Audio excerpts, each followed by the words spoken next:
Live, local. This is Fox 12 Now. Hello everyone, this is Fox 12 Now. I'm Greg Nibbler. Thank you for joining us. We are live streaming here from the Fox 12 Oregon newsroom, as we do every weekday starting around 1 p.m. and going throughout the afternoon. We cover a wide range of topics and we get to have a little bit of longer form conversations and segments to really explain things out sometimes. And that's the case for this segment right here, where we're going to be talking about microgrids and some new legislation that's going to increase the ability for certain people to form those in communities. And we're going to get into all that right now because we are joined by Dylan Kruse from Sustainable Northwest. And Dylan, thank you, for having some time to talk to us. And I think I got to ask the question that's probably on a lot of people's minds when they're either seeing this or they saw about the new legislation, and that's, what is a microgrid? Yeah, for sure. No, thanks for having me on. I appreciate it. So this is cool. Microgrids, kind of at their most basic form, are these local self-contained energy systems, usually small, and they're located on a facility, or they can serve like a small district, and they can either feed energy into the existing power grid, or when you have a disaster or an emergency event, they can disconnect from the grid and continue to provide reliable energy and power to consumers and customers in the area. So this would be something that's like a battery powered, or something that individuals in their homes would be providing that energy and power for? Yeah, exactly. Right. So we're seeing a lot of, small scale renewables, solar, wind, hydro, biomass, and then batteries. And so you might see one of these units located on a community center, on a police or a fire station, maybe a hospital, a school, but any kind of critical community gathering place where you might have an emergency event where first responders and people might need to get energy, get communications, know what's going on. If the lights go out, we would be able to continue to provide power to those facilities and those buildings during the emergency event. And we're seeing a lot more of that here in Oregon and across the West, especially with wildfires, as we're seeing wildfire events disrupt power, extreme weather, snow, ice storms. I live in Milwaukee. A few years back, I remember we lost power for 5 days here in a big ice storm. And so when the lights go out, people want to know what's going on. And this is a nice way for us to continue to provide reliable emergency services for public safety and benefits. So this would be something, individuals right now can go out and presumably do that, get a battery, if they want to, for their homes. Is that correct? You could go out and you could do it on your home, but that's really what this legislation does, is it creates the rules of the road about who else can do it, right? Right now, utilities, big investor-owned utilities like PGE or Pacificor in Oregon, they can build microgrids. And we've seen a couple of these projects built. But we're not sure about, until this legislation was passed, is what about communities? What about a tribe? What about a local municipality like a city? What about a third-party developer? And so we're seeing a lot more interest as we're seeing these challenges to our grid and questions about affordability and reliability and clean power. And we're seeing communities say, we're paying more for this, but if we're seeing these disruptions, we've got to have some options here to make sure that, when the lights go out, again, we know what's going on around us. And so this really creates the legal framework for us to say, who can build these things? Where can you build them? How are they operated? How do they work? But cutting a lot of that red tape and the bureaucracy to get more good clean energy projects built. So this would be something that, as you mentioned, just some of those examples, a tribe or a community, or even let's use the community example. So there's Yep. a community that decides they all get together, they want to form their own microgrid, whether that's develop a center, a battery, something that can, I would assume, power everybody. So this legislation would allow a community to say, hey, we want to build a giant battery backup system for this many homes, and we're going to set that up, and we can do that now with this legislation. Is that right?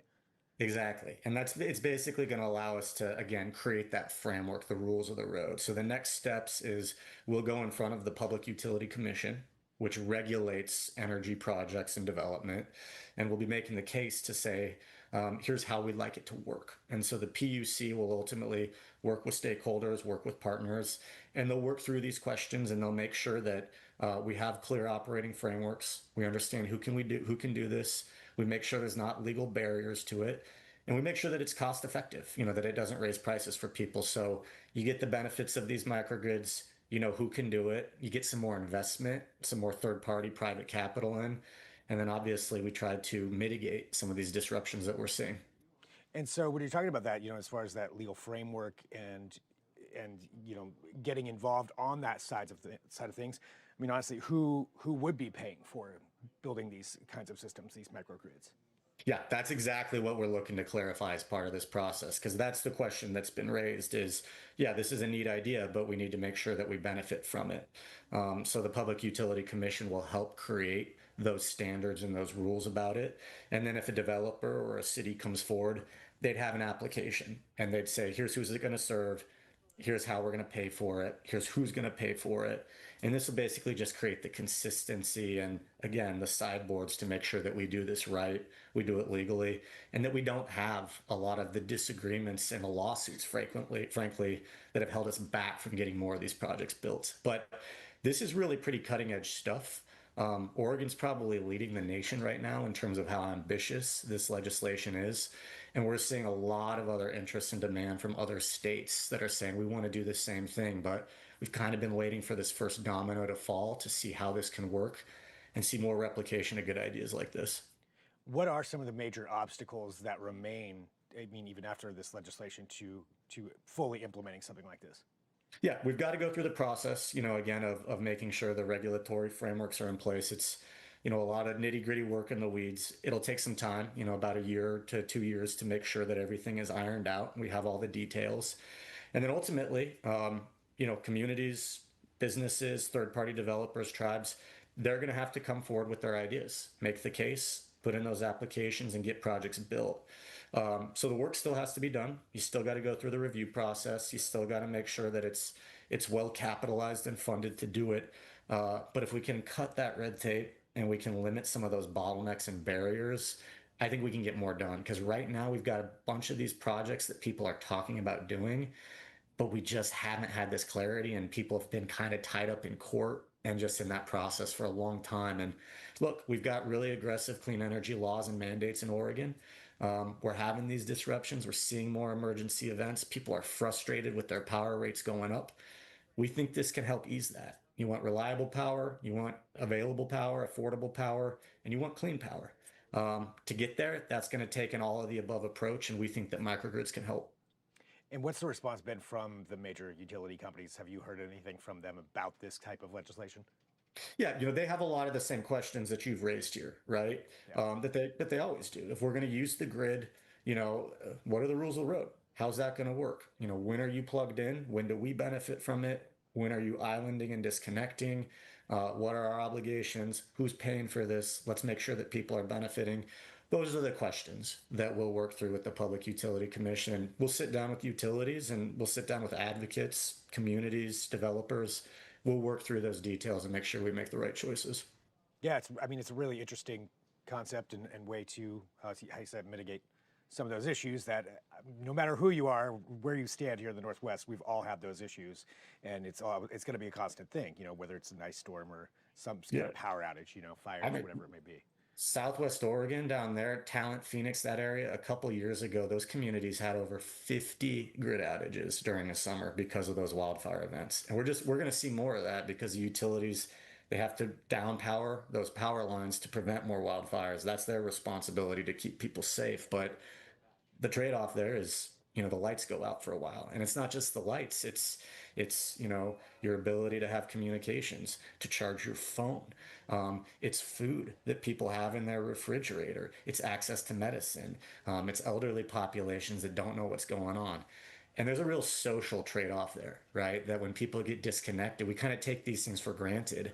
But you know how it is. If you've gone for power and it kind of stretches into 6 hours, 12 hours a day, you start to get frustrated and be like, what am I going to do here? So we think this can really help to limit some of those disruptions people are seeing. And you mentioned that timeline, but if we could go over that one more time again. So now that this part has passed, what is the timeline for working out some of these issues in the legal framework?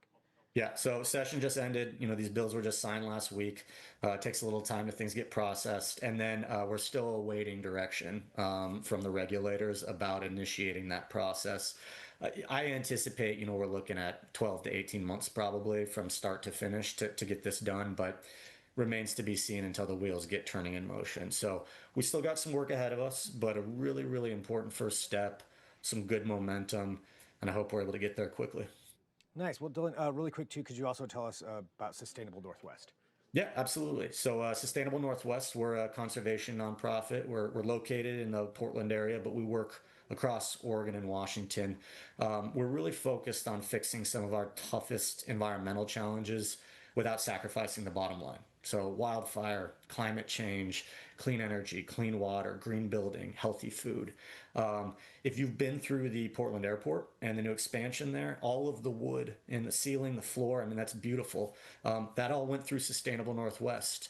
And then our for-profit business, Sustainable Northwest Wood, which is a local wood warehouse over in Southeast Portland. We worked with tribes, we worked with landowners to put that project together, and then partnered with the port. Most recently, we did critical work down in the Klamath Basin in Southern Oregon for the largest dam removal in U.S. history. 4 dams were removed, largest river restoration project in the U.S.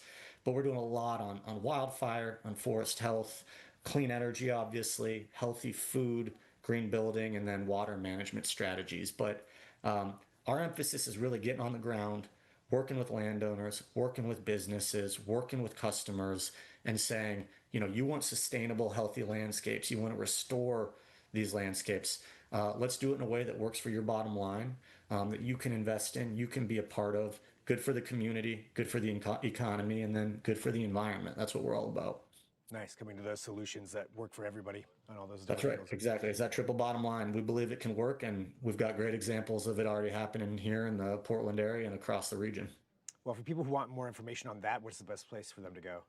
They want to check out more about us, go to www.sustainablenorthwest.org. It's all spelled out. And if you're interested in doing a home improvement project and you want to buy some local sustainable wood, you can go check out Sustainable Northwest Wood. They're over on 14th and Clinton, and you can check them out online as well too. But we'd love to hear from folks. We'd love to work with you all, and we just really appreciate the community being so engaged in this space, caring about the Northwest and their backyard, and doing good work for the community and the environment. All right, well, Dylan, thank you very much for joining us here, and thanks for clarifying all of that too. That's very beneficial, I think, for a lot of people to just understand, what this is, what you're going for with that, with microgrids, and that timeline to really kind of get that home. So thank you very much for being able to join us here today on Fox 12 Now. Happy to be here. Thanks for having us on. We appreciate it. All right. You bet. And for everybody watching, thanks for joining us. We have lots more coming up here throughout the afternoon. So we are live from the Fox 12 Oregon newsroom. Coming up, we're going to be talking to the Oregon tradeswomen about some of the different things they are doing to help and facilitate women in different trades. So they've got all that information. They'll be joining us. But we're also going to be talking about some changes to the recycling laws that are going on to how Oregon recycles. That's going to expand opportunities and availability for a lot of people in rural communities to recycle. So I'm going to be covering that as well this afternoon. And plus, if there's breaking news, we'll have that all right here. But we'll sign off for right now. Come right back to whatever platform you're on. I recommend the Fox 12 Oregon app. That's a great way to watch it. But however you found us, thanks for doing so. I'll talk to you soon. I'm Greg Nibbler. This is Fox 12 Now.